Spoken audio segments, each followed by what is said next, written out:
Welcome to 1 TV news. ముందుగా headlines చూద్దాం.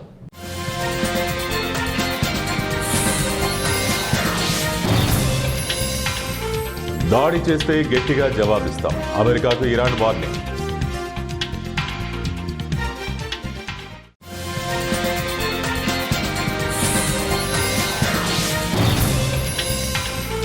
ఆఫ్ఘనిస్తాన్లో మంచు తుఫాన్, భారీ వర్షాలు, 61 మంది మృతి.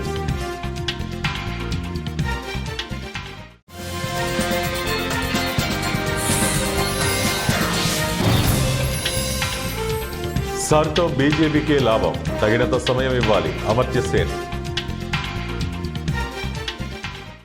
ఇరాన్పై దాడి చేసేందుకు అమెరికా సిద్ధమవుతున్న వేళ అమెరికాకు ఇరాన్ స్ట్రాంగ్ వార్నింగ్ ఇచ్చింది.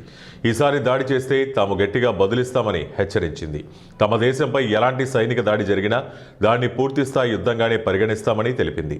ఇరాన్లో సంక్షోభం నేపథ్యంలో ఆ దేశంపై దాడి చేయడానికి అమెరికా ఇప్పటికే సన్నాహకాలు ప్రారంభించింది. యుద్ధ నౌకల్ని మిడిల్ ఈస్ట్ ప్రాంతానికి తరలించింది. దీంతో తమపై దాడి తప్పదేమోనని ఇరాన్ భావిస్తోంది. అందుకే ఈ అంశంపై ఇప్పుడు ఇరాన్ కూడా అప్రమత్తమైంది. తమ దేశానికి చెందిన సైనిక శక్తిని పూర్తిగా సిద్ధం చేసినట్లు ఇరాన్ అధికారి ఒకరు వెల్లడించారు. ఆఫ్ఘనిస్తాన్ను ప్రకృతి వణికిస్తోంది. ఒక పక్క మంచు తుఫాన్, మరోపక్క భారీ వర్షాలు ఆ దేశాన్ని అతలాకుతలం చేస్తున్నాయి. వీటి కారణంగా 3 రోజుల వ్యవధిలోనే 61 మందికి పైగా మరణించారు. ఈ విషయాన్ని ఆఫ్ఘనిస్తాన్ డిజాస్టర్ మేనేజ్మెంట్ అథారిటీ శనివారం వెల్లడించింది. వారు తెలిపిన వివరాల ప్రకారం గత 3 రోజుల్లో సెంట్రల్, ఉత్తర ఆఫ్ఘనిస్తాన్లో మంచు తుఫాన్, భారీ వర్షాలు విలయం సృష్టించాయి. వరదలు, మంచు చర్యలు విరిగిపడడం, ఇండ్లు కూలిపోవడం వంటి ఘటనల వల్ల దాదాపు 61 మంది మరణించారు. మృతుల్లో 6 పిల్లలు కూడా ఉన్నారు. 110 మందికి పైగా గాయపడ్డారు. 458 వరకు ఇళ్లు ధ్వంసమయ్యాయి. 360కి పైగా కుటుంబాలు తీవ్ర ప్రభావానికి గురయ్యాయి. అలాగే అనేక చోట్ల రోడ్లు పాడయ్యాయి. మరోవైపు చాలా ప్రాంతాల్లో విద్యుత్ సరఫరా కూడా నిలిచిపోయింది. ఉష్ణోగ్రతలు 0 డిగ్రీలకు పడిపోవడం వల్ల ప్రజలు తీవ్ర ఇబ్బందులు పడుతున్నారు. మరణాల సంఖ్య కూడా పెరుగుతోంది. కేంద్ర ఎన్నికల సంఘం చేపట్టిన స్పెషల్ ఇంటెన్సివ్ రివిజన్తో ముస్లింలకు అన్యాయం జరుగుతుందని, దీనివల్ల బీజేపీకే లాభం కలుగుతుందని నోబెల్ బహుమతి గ్రహీత అమర్త్య సేన్ అన్నారు. శనివారం ఆయన ఒక మీడియా సంస్థతో మాట్లాడారు. ఈ సందర్భంగా సర్ చేపడుతున్న తీరును తప్పుపట్టారు. నకిలీ ఓట్లను తొలగించేందుకు, అర్హులైన ఓటర్లను గుర్తించేందుకు కేంద్ర ఎన్నికల సంఘం ఓటరు జాబితా ప్రత్యేక సమగ్ర సర్వే చేపట్టిన సంగతి తెలిసిందే. ఇందులో భాగంగా ఓటర్లు తమకు సంబంధించిన డాక్యుమెంట్లను సమర్పించాలి. అన్ని డాక్యుమెంట్లు సరిగ్గా ఉంటేనే ఓటర్గా నమోదు చేస్తాం, లేకుంటే ఓట్లను తొలగిస్తారు. దొంగ ఓట్లను గుర్తించేందుకు ఈ పని చేస్తున్నామని కేంద్ర ఎన్నికల సంఘం చెబుతుంటే, బీజేపీ వ్యతిరేక ఓట్లను తొలగించేందుకు ఈసీ ఈ పని చేస్తోందని కాంగ్రెస్ సహా ప్రతిపక్షాలు విమర్శిస్తున్నాయి. ఇప్పుడు సర్ అంశంపై ఆర్థికవేత్త, నోబెల్ గ్రహీత అమర్త్య సేన్ స్పందించారు. ఆయనకు కూడా ఈసీ ఇటీవల సర్ గురించి నోటీసులు జారీ చేసింది. అంటే ఆయన వయసుకు తన తల్లి వయసుకు మధ్య 15 ఏళ్లు మాత్రమే తేడా ఉండడంపై ఈసీ వివరణ కోరింది. ఎందుకు తగిన డాక్యుమెంట్లు సమర్పించాలని సూచించింది. ఈ నేపథ్యంలోనే సర్పై అమర్త్య సేన్ స్పందించారు. పశ్చిమ బెంగాల్లో సర్ వేగంగా చేపట్టడం వల్ల ప్రజాస్వామ్యానికి ప్రమాదం ఉంది. ప్రజలు వేగంగా తగిన డాక్యుమెంట్లు సమర్పించాలని సూచించారు. ప్రముఖ ఆధ్యాత్మిక పర్యాటక కేంద్రం రామనారాయణ శ్రీమద్ రామాయణ ప్రాంగణంలో ఈ నెల 26వ తేదీన వారధి పేరుతో కార్యక్రమాలు నిర్వహిస్తున్నామని ఎన్సీఎస్ చారిటబుల్ ట్రస్ట్ సభ్యులు నారాయణ శ్రీనివాస్, నీరజవల్లి దంపతులు పేర్కొన్నారు. సమావేశంలో ఆహ్వాన పత్రికలను ఆవిష్కరించి మాట్లాడుతూ 26వ తేదీ ఉదయం 10 గంటలకు ఏర్పాటు చేసే సమావేశంలో వాల్మీకి రీసెర్చ్ సెంటర్ వ్యాసరచన పోటీ ఫలితాలు విద్యార్థులకు బహుమతి ప్రదానం చేస్తామని అన్నారు. ఈ సందర్భంగా యువ భాషణం రామాయణం అనే పేరుతో కార్యక్రమాలు నిర్వహిస్తున్నామని పేర్కొన్నారు. ఈ సమావేశంలో నారాయణం సీతారామయ్య, తవాస్మి director Sriram Chakradhar, Jahnavi Reddy, VRC director Lajapati Rai, VRC coordinator Gauri Nitya, M Eshwar, Chandrakala తదితరులు పాల్గొన్నారు. రామనారాయణం తరపున మేము వినిపించుకున్నది ఏమనగా, రామనారాయణలో నిత్యము పూజా విధానాలు, కార్యక్రమాలు మరియు నిత్యం అన్నదానం, గోసేవ, కళ్యాణం, ప్రతి నెల కళ్యాణం అవి జరుగుతున్నాయి. మీకు అందరికీ తెలిసిన విషయమే. కాకుండా ఇప్పుడు మేము ఈ రామాయణం రీసెర్చ్ సెంటర్, దానికి అదే వాల్మీకి రీసెర్చ్ సెంటర్ అని మేము పేరు పెట్టి ప్రారంభించిన సంవత్సరం దాటింది. సో ఇప్పుడు ఈ సెంటర్లోని నేషనల్ సాంస్క్రిట్ యూనివర్సిటీ తిరుపతి వారితో మేము అఫిలియేషన్ ఆల్రెడీ సంప్రదింపులు జరుగుతున్నాయి. దానికి ఈ సెంటర్కి డైరెక్టర్గా శ్రీ లజపతి రాయ్ గారిని అపాయింట్ జరిగింది. వీరు ఇంతకుముందు వైస్ ఛాన్సలర్గా పనిచేశారు. Tribal university, Ambedkar tribal university vice ఛాన్సలర్గా చేశారు. మేము ప్రారంభించిన అనుకుంటున్న ఈ కార్యక్రమానికి వారే ముందుండి నడిపిస్తున్నారు. అండ్ రామాయణం రీసెర్చ్ మీద, రామాయణం మీద మేము డిప్లొమా కోర్సులు మరియు పిహెచ్డి కోర్సులు కూడా ప్రారంభిస్తున్నాము. డిప్లొమా సర్టిఫికేట్ కోర్సు మరియు పిహెచ్డి డాక్టరేట్ చేసుకోవడానికి కావాల్సిన సదుపాయాలన్నీ మేము మా రామనారాయణ తరపున ఏర్పాటు చేస్తాము. స్టూడెంట్స్ ఉండడానికి వారికి వసతి కానీ, వారి భోజన సౌకర్యం కానీ, వారికి కావలసిన పుస్తకాలు మరియు రీసెర్చ్ మెటీరియల్ అవన్నీ కూడా మేము మా రామనారాయణ తరపున ఇస్తాము. సో మేము కోరుకున్నది ఏంటంటే రీసెర్చ్ చేయాలనుకున్న వారు వచ్చి మమ్మల్ని సంప్రదించి మేము చేస్తున్న ఈ కార్యక్రమాన్ని జయప్రదం చేయాలని కోరుకుంటున్నాం. కాన్క్లేవ్ 2026 జనవరి 26 కండక్ట్ చేస్తున్నాము. లాస్ట్ టైం కూడా మనకి 2500 పేపర్స్ వచ్చాయి. ఇప్పుడు మనకి 6000 పేపర్స్ వచ్చాయి. అందు నుంచి మనం టాప్ 15 సెలెక్ట్ చేసాము. అండ్ ఆల్సో 55 స్కూల్స్ అనేది పార్టిసిపేట్ చేసాయి. ఇవన్నీ ఈ కార్యక్రమాలన్నీ కూడా ఈ వాల్మీకి రీసెర్చ్ సెంటర్ వచ్చింది. ఈ పిల్లల్లోకి రామాయణం అనేది చేరాలి అన్న కాన్సెప్ట్ కూడా తవాస్మి టీమ్ది. అండ్ ఆల్సో మనకి బాగా సపోర్ట్ చేస్తున్నారు vice chancellor, retired vice chancellor Raghupati గారు కూడా బాగా సపోర్ట్ చేస్తున్నారు. సో మీరందరూ కూడా అన్ని కాన్క్లేవ్స్కి కూడా మీరందరూ వచ్చి ఎప్పుడు సపోర్ట్ చేస్తున్నారు, మీ ప్రెస్ వాళ్ళు కూడా. Thank you so much. And also ఇలాగే మనం ఎన్నెన్నో ఈ కాన్క్లేవ్స్ అనేది కండక్ట్ చేస్తాము. ఈ రామాయణం అనేది అందరిలోకి చేరాలి, అందరి లైఫ్ స్టైల్లోకి. మేడ్చల్ జిల్లా Nacharam circle HB colony division Mangapuram కాలనీలో నెలకొన్న శ్రీ వెంకటేశ్వర స్వామివారి వార్షిక బ్రహ్మోత్సవాలలో భాగంగా శ్రీవారి తిరుకళ్యాణ మహోత్సవం అంగరంగ వైభవంగా జరిగింది. ఈ కళ్యాణాన్ని తిలకించడానికి వేలాది మంది భక్తులు పాల్గొన్నారు. ఈ సందర్భంగా బ్రహ్మోత్సవాల నిర్వహణ ప్రధాన అర్చకులు యాదగిరి స్వామి మరియు ఆలయ కార్యనిర్వహణ అధికారి సిహెచ్ శ్రీనివాస్ మాట్లాడుతూ భక్తులకు ఎటువంటి అసౌకర్యం కలగకుండా చలువ పందిళ్లు, మంచినీటి సదుపాయం, ప్రతిరోజు మధ్యాహ్నం, సాయంత్రం అన్నప్రసాద వితరణ నిర్వహిస్తున్నామని తెలియజేశారు. ఈ కార్యక్రమంలో ఆలయ చైర్మన్, ధర్మకర్తలు, సేవా సమితి భక్తులు, సభ్యులు చాలా బాగా సహకరిస్తున్నారన్నారు. ప్రతి సంవత్సరం శ్రీవారి బ్రహ్మోత్సవాలు ఎంతో పవిత్రంగా నిర్వహిస్తూ ఉంటామని, ఈ బ్రహ్మోత్సవాలు సంవత్సరానికి ఒకసారి 9 రోజుల పాటు నిర్వహిస్తుంటామని, ఈ బ్రహ్మోత్సవాలు ప్రజలందరూ సుభిక్షంగా ఉండాలని, లోక కళ్యాణార్థం ఈ ఉత్సవాలు స్వామివారి కళ్యాణ మహోత్సవాన్ని ఘనంగా నిర్వహిస్తున్నామని తెలియజేశారు. ఈ కార్యక్రమాలలో చుట్టుపక్కల కాలనీల నుండి భక్తులందరూ ఎంతో ఉత్సాహంగా పాల్గొన్నారని తెలియజేశారు.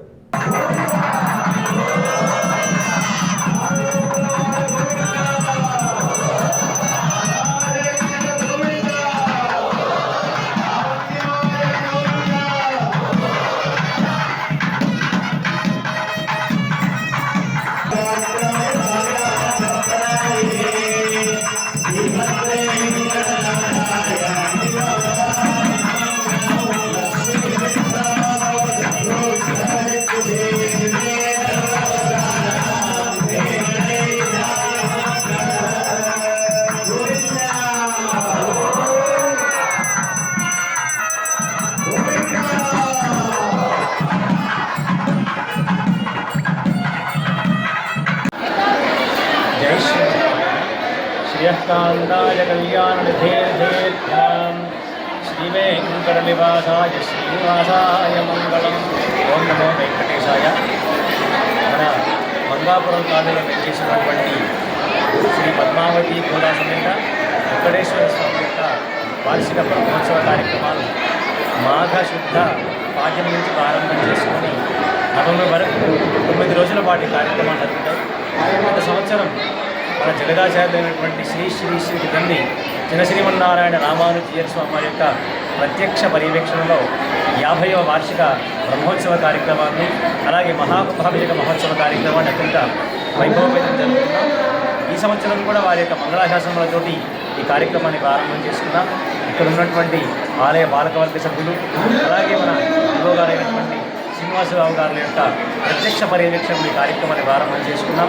మొదటి రోజు విశ్వక్షర ఆరాధన, పుణ్యాహవాచనం, రక్షాబంధనం, అంకురార్పణతోటి ఈ కార్యక్రమాన్ని ఆరంభం చేసుకొని తెల్లవారి ధ్వజారోహణంతో మన కార్యక్రమాన్ని అధికారికంగా ప్రారంభం చేసుకొని రోజు ఒక ఇష్ట చొప్పున అలాగే మూర్తి మంత్ర హోమ కార్యక్రమాలను కూడా జరుపుకుంటూ ఉన్నాం. నేడు మనకి 5వ రోజు ఈ సాయంకాలం పూట స్వామివారి యొక్క కళ్యాణం. ఆదోని జిల్లా జేఏసీ పిలుపు మేరకు బంద్కు వైఎస్ఆర్సీపీ సంపూర్ణ మద్దతు తెలిపింది. మంత్రాలయం ఎమ్మెల్యే వై బాలనాగిరెడ్డి రెండో ముంబైగా పేరుగాంచిన ఆదోనిని జిల్లా చేయడానికి అన్ని సదుపాయాలు పుష్కలంగా ఉన్నాయని, అభివృద్ధిని ఆమడ దూరంలో ఉన్న పశ్చిమ ప్రాంతమైన ఆదోనిని జిల్లా సాధించే వరకు ఉద్యమం ఆగదని ఎమ్మెల్యే బాలనాగిరెడ్డి అన్నారు. శనివారం మంత్రాలయంలో ఆదోని జిల్లా జేఏసీ పిలుపు మేరకు 5 నియోజకవర్గాల బంద్కు వైఎస్ఆర్సీపీ సంపూర్ణ మద్దతు తెలిపారు. ఇందులో భాగంగా మంత్రాలయం నందు చేపట్టిన భారీ ర్యాలీతో ఎమ్మెల్యే బయలుదేరి రాఘవేంద్ర కోడలి వద్ద మానవహారంగా ఏర్పడి నినాదాలతో హోరెత్తించారు. ఈ సందర్భంగా ఎమ్మెల్యే మాట్లాడుతూ 5 నియోజకవర్గాల ప్రజలంతా ఆదోని జిల్లా కావాలని కోరుకుంటుంటే జిల్లా ఆవశ్యకతను గురించి వివరించడం జరుగుతుందన్నారు. ఆదోని జిల్లా సాధించే వరకు ఉద్యమం ఆగదని ఎమ్మెల్యే బాలనాగిరెడ్డి అన్నారు. ఈ కార్యక్రమంలో రాష్ట్ర, జిల్లా, మండల, గ్రామ నాయకులు, అభిమానులు, కార్యకర్తలు, పెద్ద ఎత్తున రైతులు పాల్గొన్నారు. అందరూ కష్టపడాలి. కూటమి ప్రభుత్వము ఏమి తెలియట్లు ఊరికే ఉంది అంటే 20 రోజుల నుంచి చేస్తున్నా వాళ్ళు గుర్తింపు కనపడడం లేదు. తప్పకుండా కూటమి ప్రభుత్వానికి దగ్గరలోనే వచ్చింది చెప్తున్నా.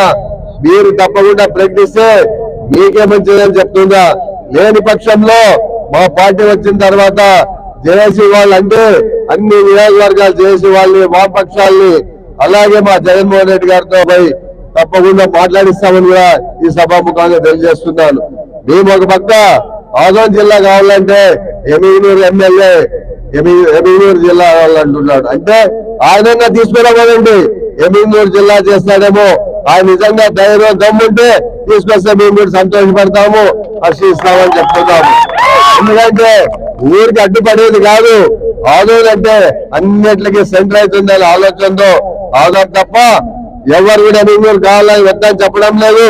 కానీ తీసుకొస్తాడా, దమ్ము ధైర్యం ఉందా, వాళ్ళు ముఖ్యమంత్రితో మాట్లాడగలరా, తప్పు కూడా చేయగలిగితే ఆయన నిజంగా మేమే సంతోషించి ఆయనకే మేము దండలేస్తామని సభాముఖంగా తెలియజేస్తున్నాం. భద్రాద్రి కొత్తగూడెం జిల్లా అశ్వారావుపేటలో నూతనంగా ఏర్పడిన మున్సిపాలిటీ ఎన్నికలపై బీఆర్ఎస్ పార్టీ ఆధ్వర్యంలో ముఖ్య కార్యకర్తలతో సన్నాహక సమావేశం నిర్వహించారు. ఈ సమావేశానికి జిల్లా అధ్యక్షుడు రేగా కాంతారావు, మాజీ ఎమ్మెల్యేలు మెచ్చా నాగేశ్వరరావు, తాటి వెంకటేశ్వర్లు పాల్గొన్నారు. ప్రతి కార్యకర్త మున్సిపాలిటీ ఎన్నికలకు సిద్ధమవ్వాలని, గత బీఆర్ఎస్ ప్రభుత్వంలో అనేక అభివృద్ధి సంక్షేమ పథకాలు అమలు చేశామని, సెంట్రల్ లైటింగ్, 100 పడకల ఆసుపత్రి, డయాలసిస్ సెంటర్, ఆర్టీఓ కార్యాలయం, డిగ్రీ కళాశాల వంటి అనేక పనులు పూర్తి చేయడమే కాక అశ్వారావుపేటను మున్సిపాలిటీగా చేయాలని, ప్రజల కోరిక మేరకు నివేదికలన్నీ అప్పటి మంత్రి కేటీఆర్కు సమర్పించామని, దాని ఫలితమే ఈరోజు అశ్వారావుపేట మున్సిపాలిటీగా ఏర్పడటం జరిగిందని మెచ్చా నాగేశ్వరరావు అన్నారు. అశ్వారావుపేట మున్సిపాలిటీ మొదటిసారి జరిగే ఎన్నికలకు గులాబీ జెండా రెపరెపరాడాలని, దానికోసం నాయకులు, కార్యకర్తలు అహర్నిశలు కష్టపడి పనిచేయాలన్నారు. కాంగ్రెస్ ప్రభుత్వం అధికారంలోకి వచ్చి చేసిందేమీ లేదని, కాసులకు కక్కుర్తిపడి నాణ్యత లేని పనులు చేస్తూ ప్రజాధనాన్ని వృధా చేస్తున్నారని రేగా కాంతారావు అన్నారు. మోసపూరిత హామీలిచ్చి తెలంగాణ ప్రజలను దగా చేస్తున్న పరిస్థితులను మున్సిపాలిటీ ప్రజలకు వివరించాలని రేగా కాంతారావు అన్నారు. ప్రజల్లో మార్పు మొదలైందని, దానికి ఇటీవల జరిగిన గ్రామ పంచాయతీ ఎన్నికలే నిదర్శనమని, ఈ మున్సిపాలిటీ ఎన్నికల్లో బీఆర్ఎస్ అభ్యర్థులను అఖండ మెజార్టీతో గెలిపించాలని కార్యకర్తలకు పిలుపునిచ్చారు. ఈ రాష్ట్రంలో దోపిడీ, దొంగల పాలన, మాఫియా రాజ్యం వెళ్తా ఉంది. అన్ని కుంభకోణాల మీద కుంభకోణాలు, రోజుకొక కుంభకోణం. అంటే ప్రధానంగా పాలనంతా కూడా గాలికి వదిలేసి ఈ రాష్ట్రం ఆర్థిక పరిస్థితి పట్ల కావచ్చు, ప్రజా సంక్షేమం పట్ల కావచ్చు, ఎటువంటి అవగాహన లేనటువంటి మరి ముఖ్యమంత్రి మన రేవంత్ రెడ్డి గారు దుర్మార్గమైనటువంటి పాలన, నిరంకుశమైనటువంటి పాలన. ఇందాక బెదిరించుడు, అదిరించుడు, ప్రశ్నించిన వాళ్ళని గోళీలాడుకుంటాం, పేగులు మెల్లేసుకుంటాం, లేదా తొండలెక్కిస్తాం, ఇట్లా రకరకాలుగా మాట్లాడుతూ మా నాయకత్వాన్ని ఏదో జైల్లో పెట్టాలి, నేను చెప్పకూడదు తిన్నా కాబట్టి మరి వాళ్ళని చెప్పకూడదు తినిపించాలి, లేకపోతే నేను మూటలు మోసి దొరికిన దొంగని కాబట్టి వాళ్ళని కూడా దొంగలుగా చూడాలి ప్రజలంతా అనేటువంటి ఆలోచన, దుర్మార్గమైనటువంటి ఆలోచన నడుస్తూ ఉంది.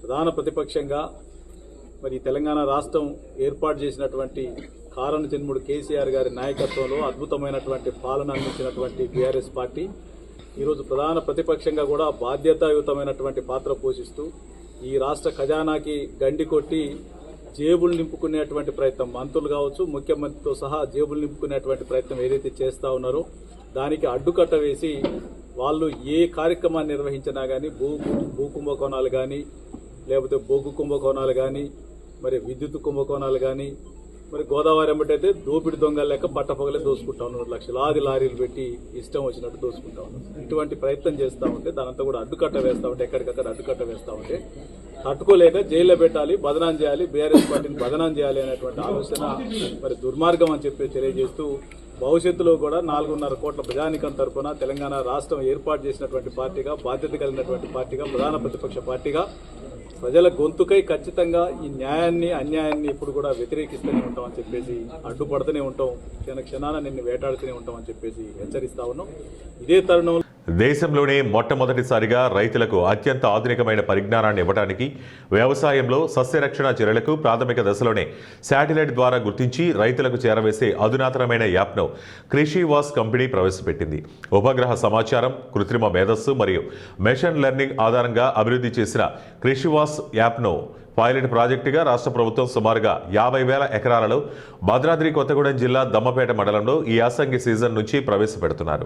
ఈ సంస్థ జాతీయ వరి పరిశోధనా సంస్థ మరియు రాష్ట్ర వ్యవసాయ విశ్వవిద్యాలయాలతో కలిసి కంది, వరి మరియు శనగ పంటలపై రైతులకు ముందస్తు హెచ్చరికలు జారీ చేయడం ద్వారా పంట దిగుబడులు పెంచడమే కాక వారి నుంచి ఖర్చులను తగ్గించడంలో తోడ్పడుతుంది. దీనిపై ప్రత్యేక అవగాహన కార్యక్రమాన్ని దమ్మపేట మండలం మల్కాలం గ్రామంలో ఆ సంస్థ సభ్యులు ఏర్పాటు చేశారు. ఈ యాప్ వల్ల రైతులకు ఎటువంటి మేలు జరుగుతోందని నాటిక రూపంలో ప్రదర్శించారు.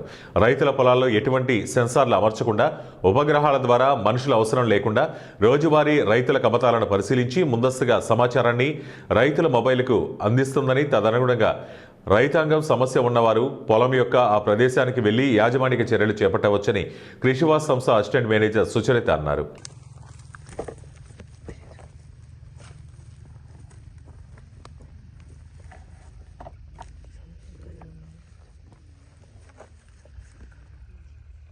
సమస్యను కనుక్కున్నాను. అండి, నా పేరు సుచరిత. నేను కృషివాస్ యాప్లో అసిస్టెంట్ మేనేజర్గా పనిచేస్తున్నాను. ఇది హైదరాబాద్లో కంపెనీ అండి. ఇది కృషివాస్ అనే యాప్ ఏంటంటే మనది శాటిలైట్ డేటాని బేస్ చేసుకొని రైతుల పొలాలను వారి యొక్క మొబైల్లోనే వారి పంట ఆరోగ్యం అనేది, పొలంలో ఇప్పుడు ఏదైనా పురుగు సమస్య కానీ, ఏదైనా తెగులు కానీ, లేకపోతే పోషక లోపాలు కానీ, ఏదైనా ఎదుగుదల లేకపోవడం కానీ, వాతావరణం ద్వారా ఎలాంటి ప్రాబ్లమ్స్ వచ్చినా కానీ మనకి ఈ యాప్లో అనేది చూపిస్తుందండి. దాని ద్వారా ఏమవుతుందంటే రైతు అనేవాళ్ళు ఆ ప్రదేశానికి వెళ్ళి అక్కడ ఏ సమస్య ఉందో చూసుకొని దానికి తగిన చర్యలు తీసుకోగలరనమాట. మన కృషివాస్ యాప్లో ఏంటంటే ఇప్పుడు సమస్య అనేది ఒక పొలంలో చెట్టు వెళ్ళి చూసుకోలేరనమాట. సో అది ఎక్కడైతే మొదలవుతుందో, అంటే మనకి 4-5 మొక్కల్లో ఉండగానే అది మనకి సూచిస్తుందండి, ఇక్కడ ఈ ప్రదేశంలో మీకు సమస్య ఉంది. మనకి ప్రతిరోజు అలర్ట్స్ అనేది పంపిస్తుంది అనమాట. రైతుల మొబైల్స్కు అలర్ట్స్ పంపిస్తూ ఈ ప్రదేశంలో ఈ రకమైన సమస్య ఉంది, దీనికి ఈ విధంగా చర్యలు తీసుకోవాలి అని. మన దాంట్లో నావిగేషన్ ఉందండి. నావిగేషన్ ద్వారా ఆ ప్రదేశానికి వెళ్ళి అక్కడ ఏవైతే సమస్యలు ఉన్నాయో లక్షణాలని బట్టి డయాగ్నోసిస్ అనే టూల్ ద్వారా అది ఏ సమస్య, దానికి ఏ మందులు చేసుకోవాలి, మందుల్లో మనకి జీవరసాయనాలు ఉంటాయి, రసాయనాలు ఉంటాయి, ఇంకా వేప నూనె ఇలాంటివి, ఇలాంటివన్నీ కూడా ఉంటాయి. సో వీటన్నిటి ఇప్పుడు మొదటి దశలోనే గుర్తించడం ద్వారా మనం వేప నూనె ఇలాంటి వాటితోనే మనం కొంచెం త్వరగా తగ్గించుకోగలుగుతాము. అదే తీవ్రమైన దశలోకి వెళ్ళిన తర్వాత ఖచ్చితంగా రసాయనాలు చేసుకోవాల్సిందే. అలాంటప్పుడు ఏమవుతుందంటే కొంచెం రైతులు అనే వాళ్ళకి ఖర్చు ఎక్కువైపోయి అది మళ్ళీ పురుగు తగ్గకపోగా దాన్ని పూర్తిగా పంట నష్టం అనేది జరుగుతుంది. సో దీని ద్వారా ఏమవుతుందంటే ముందుగానే గుర్తించడం వల్ల వాళ్ళ ఖర్చు తగ్గుతుంది, దాని ద్వారా పురుగు నాశనం అవన్నీ తగ్గుతాయి, దాని ద్వారా దిగుబడి పెరుగుతుంది అనమాట వాళ్ళ ఖర్చు తగ్గడం ద్వారా. దీనివల్ల మనం మెయిన్గా చెప్తుంది ఏంటంటే ఎక్కడైతే సమస్య ఉందో అక్కడ మాత్రమే దానికి సంబంధించిన చర్యలు తీసుకునేలాగా మనం చెప్తున్నామండి. దీని ద్వారా ఏమవుతుందంటే వాళ్ళకి వాళ్ళ కూలి పని స్ప్రే చేసుకునే దానికి డబ్బులు తగ్గుతాయి.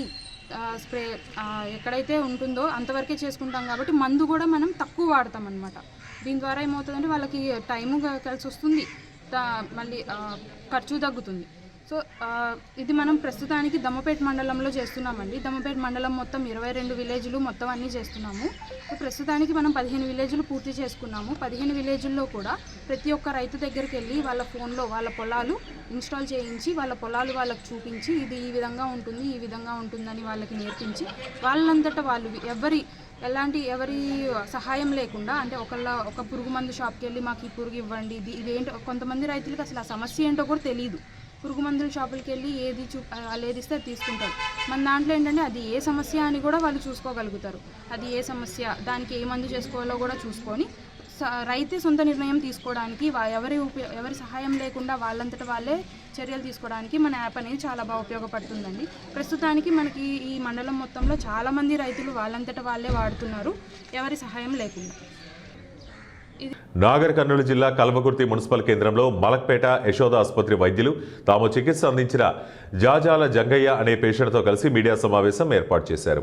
ఈ సమావేశంలో చికిత్స పొందిన జంగయ్య భార్య మాట్లాడుతూ తన భర్త జంగయ్యకు గత సంవత్సరం అక్టోబర్ నెల 11వ తేదీన ప్రమాదవశాత్తు మొక్కజొన్న యంత్రంలో తన కుడి చేయి పడి చేతి కండరాలు చితికిపోయాయి.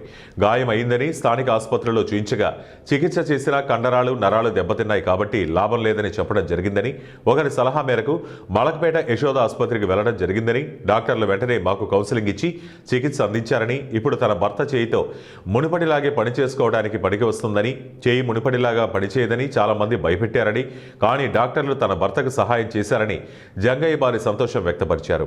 మలక్పేట యశోద ఆసుపత్రి అసోసియేట్ వైస్ ప్రెసిడెంట్ శ్రీనివాస్ మాట్లాడుతూ ప్రమాదం జరిగినప్పుడు ప్రమాద తీవ్రతను బట్టి సరైన సమయంలో ఏదైనా పెద్ద ఆసుపత్రికి తీసుకెళ్తే దాదాపుగా నయమయ్యేందుకు ఆస్కారం ఉంటుందని అన్నారు. నేను డాక్టర్ రంజిత్ అండి, vascular surgeon, Yashoda hospitals Malakpet. అయితే ఈ వచ్చిన పేషెంట్కి యూజువల్గా రక్తనాళాలు ప్లస్ కండ రెండు కట్ అయిపోయాయి.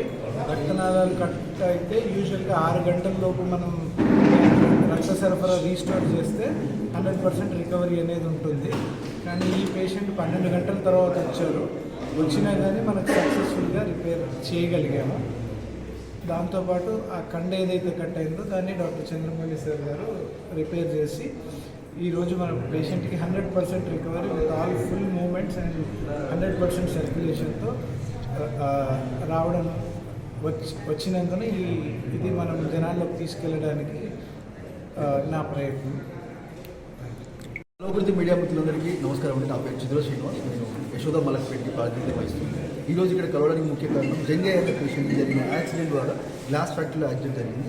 తను మన దగ్గరకు వచ్చినప్పుడు ఎలాంటి పరిస్థితుల్లో వచ్చాడో, తర్వాత ట్రీట్మెంట్ ఏం జరిగింది, దానికి సంబంధించి ఇక్కడ అందరికీ జనాలు తీసుకుని వచ్చామంటే మనకు అన్ని ఆల్ మొడాలిటీస్ ఉండడం వల్ల ఈ పేషెంట్ ఈరోజు జంగయ్య గారు తన చేతితో తన పని తను మళ్ళీ చేసుకోవడానికి అవకాశం కల్పించారండి. మా డాక్టర్ రంజిత్ కుమార్ గారు వాస్కులర్ సర్జన్, డాక్టర్ చంద్రమౌళి గారు ప్లాస్టిక్ సర్జన్. ఇద్దరే కాదండి, అక్కడ ఉన్న అన్ని modalities like ICU, critical care, ER, nursing అందరూ కలిసి ఈరోజు జంగయ్య గారిని స్వస్థతతో, అంటే తనకి ఎలాంటి ప్రాబ్లం లేకుండా ఈరోజు మేము ముందు నిలబడడానికి కారణమయ్యారండి. దీన్ని ఎక్కువ జనాలకు తీసుకెళ్లాలని అందరినీ కోరుతున్నాను సార్. Thank you. అందరికీ యశోద మలక్పేట్ ద్వారా ఒక చిన్న విజ్ఞప్తి ఏంటంటే సార్, దీంతో పాటు మీరు అందరూ ఇన్సూరెన్స్ తీసుకోవాలని అందరినీ కోరుతున్నాం సార్, అందరి జనాలు. ఎందుకంటే దానికి సంబంధించి ఒక 5 లక్షలు ఈరోజు సెంట్రల్ గవర్నమెంట్ జీఎస్టీ తీసేసిన తర్వాత 5 లక్షల ఇన్సూరెన్స్ తీసుకోవాలంటే 6 నుంచి 8,000 రూపాయలు అవుతుంది సార్. సో అందరూ తీసుకోవాలి. ఎలాంటి ఎంప్లాయ్మెంట్ కార్డు ఉన్నా, ఆరోగ్యశ్రీ ఉన్నా, ఇలాంటి ఇన్సూరెన్స్ తీసుకోవడం వల్ల ఎవరిని బతిలాడాల్సిన పని కానీ ఇది రాదు అది రాదు అని చెప్పాల్సిన పని ఉండదండి. వెళ్ళి కార్పొరేట్ హాస్పిటల్కి వెళ్తే మీకు క్యాష్లెస్లో ట్రీట్మెంట్ జరుగుతుంది సార్. కానీ ఒకటే చిన్న విషయం ఏంటంటే కో పేమెంట్ లేకుండా 100% కవరేజ్ ఉండేటట్టుగా తీసుకోండి సార్. ఇది ఒకటి అందరికీ విజ్ఞప్తి సార్, అందరు జనాలకు తీసుకెళ్ళాలని కోరుతున్నాను. Thank you so much. Jayashankar Bhupalpally జిల్లా కలెక్టర్ రాహుల్ శర్మ కుటుంబ సభ్యులతో కలిసి ఆసియా ఖండంలోని అతిపెద్ద గిరిజనుల జాతరగా పేరుగాంచిన ములుగు జిల్లాలోని శ్రీ మేడారం సమ్మక్క సారాళమ్మ వనదేవతలను దర్శించుకున్నారు. ముందుగా ఆలయ సాంప్రదాయం ప్రకారం ఆలయ ఈవో వీరాస్వామి కలెక్టర్ కుటుంబ సభ్యులకు ఘనంగా స్వాగతం పలికారు. ఈ సందర్భంగా జిల్లా కలెక్టర్ రాహుల్ శర్మ సమ్మక్క సారాళమ్మ దేవతలకు ప్రత్యేక పూజలు నిర్వహించి తన ఎత్తు బంగారం సమర్పించారు. అనంతరం దేవతల ఆశీస్సులు పొందుతూ జిల్లా ప్రజల శ్రేయస్సు, సుఖ సంతోషాలు, అభివృద్ధి కోసం ప్రత్యేక పూజలు చేశారు. ఈ కార్యక్రమంలో ఆలయ అధికారులు, సిబ్బంది పాల్గొన్నారు. వార్తలు ముగించే ముందు ముఖ్యాంశాలు మరోసారి.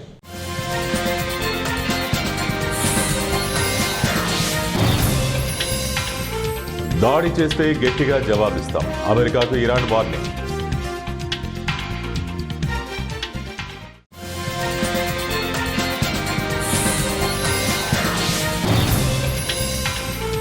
ఆఫ్ఘనిస్తాన్లో మంచు తుఫాన్, భారీ వర్షాలు, 61 మంది మృతి.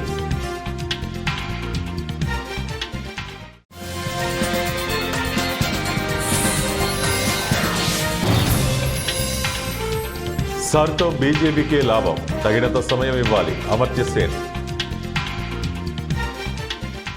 ఇవి ఇప్పటివరకు ఉన్న బులెటిన్ అప్డేట్స్. మరిన్ని అప్డేట్స్ కోసం చూస్తూనే ఉండండి వన్ టీవీ న్యూస్.